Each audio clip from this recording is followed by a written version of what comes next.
Argentina, la escaloneta ya llegó.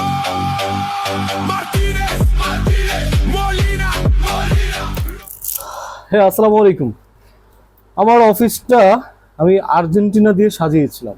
আমার দুই পাশে পতাকা, তারপরে যে ক্যাপ অর্ডার করেছিলাম, গেঞ্জি অর্ডার করেছিলাম। এটা হচ্ছে একটা ভালোবাসা, আর্জেন্টিনা দলকে সাপোর্ট করি, এই জন্য এটা হচ্ছে একটা ভালোবাসা। আজকে যেহেতু ওয়ার্ল্ড কাপ শেষ, জিতুক বা হারুক, যাই রেজাল্ট আসবে বা আসছে, হ্যাঁ, এই জন্য আজকে এটাকে ক্লিন করে ফেলবো। হ্যাঁ, অফিসের মতো করে ফেলবো, আর্জেন্টিনা ক্লোজ।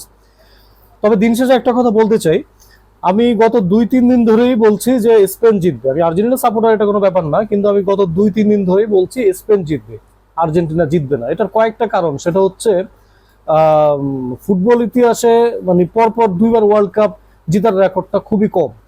ফ্রান্স 2018 সালে ফাইনাল খেলে ওয়ার্ল্ড কাপ জিতেছে, 2022 সালে কিন্তু রানার্স আপ হয়েছে। 2022 সালে আর্জেন্টিনা ফাইনাল জিতছে, 2026-এ মানে আবার ফাইনাল উঠছে। হ্যাঁ, তো সুতরাং এরকম রেকর্ডটা কম। আর তারপর হচ্ছে স্পেন এমন একটা দল, স্পেন গত 1 বছর ধরে, হ্যাঁ, খুব দুর্দান্ত খেলতেছে। প্রত্যেকটা প্লেয়ার টকবগা মানে একদম ইয়াং, খুব দুর্দান্ত। আর এগুলা তো আছেই। হ্যাঁ, আরেকটা ব্যাপার হচ্ছে কালকে খেলা দেখার পরে মানে যেটা বোঝা গেল, আর্জেন্টিনা মানে ইতিহাসের অনুযায়ী আর্জেন্টিনা হারবে, খেলার বিবরণ অনুযায়ী আর্জেন্টিনা হারবে। এটা আমি বলে আসতেছি গত 2-3 দিন ধরেই, অনেকে বলতেছি যে ভাই আর্জেন্টিনা কিন্তু হারবে। তবে আর্জেন্টিনা যে এতটা খারাপ খেলবে কালকে, আপনারা যারা যারা খেলা দেখেছেন, আশা করি মোটামুটি সবাই খেলা দেখছে, ছোট বড় সবাই।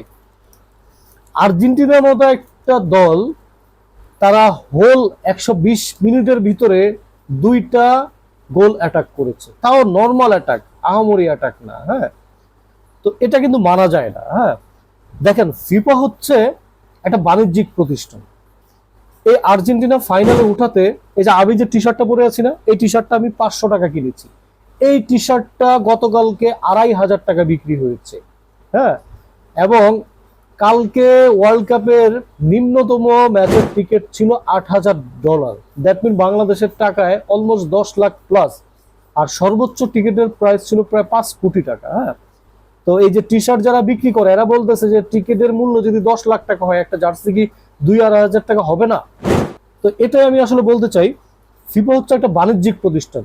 ফিফা যদি আর্জেন্টিনা এই জায়গাটা না আসতো, তাহলে এত টাকা টিকিটের বাড়তো না। স্পেনের সাথে অন্য দল আসুক বা স্পেন ছাড়া অন্য দল আসতো, জীবনও হতো না। একমাত্র ব্রাজিল, আর্জেন্টিনা, জার্মানি, এরা ফাইনালে উঠলে টিকিটের প্রাইস গুলো বাড়ে। হ্যাঁ, তো এই হচ্ছে অবস্থা।